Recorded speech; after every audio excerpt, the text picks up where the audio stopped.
সব তিক্ততাই চলে যায় এবং সময় সব কিছু ঠিক করে দেয়। কেউ ছেড়ে যায়, কেউ ছেড়ে আসে। পার্থক্য, ছেড়ে যায় স্বভাবে আর ছেড়ে আসে সম্মানের অভাবে। সঠিক মানুষ কখনো বদলায় না, বদলায় সেই মানুষ যে প্রয়োজনে প্রিয়জন সাজে। নিজের ভালো যে না বোঝে তাকে শত চেষ্টা করেও আপনি বোঝাতে পারবেন না।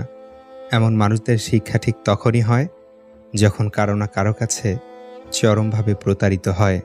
আমি শূন্যতায় ভাসি, আমি বিরহে পুরি, তাতে তোমার কি আসে যায়? যখন ছাড়লে হাত, এত মায়া ছিল কোথায়? কাজের কারণে আমরা কখনো ক্লান্ত হয়ে পড়ি না, আমরা ক্লান্ত হয়ে পড়ি দুশ্চিন্তা, হতাশা এবং বিরক্তির কারণে। প্রচণ্ড পরিমাণ মন খারাপ হলে হাউমাউ করে কেঁদে নিও, কষ্ট না কমলেও মনটা হালকা হবে।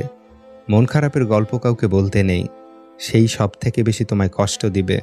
কেউ কারো জীবনে অপরিহার্য নয়, এই সহজ কথাটা যতদিন না পর্যন্ত আপনি বুঝতে পারবেন ততদিন আপনি ভালো থাকতে পারবেন না।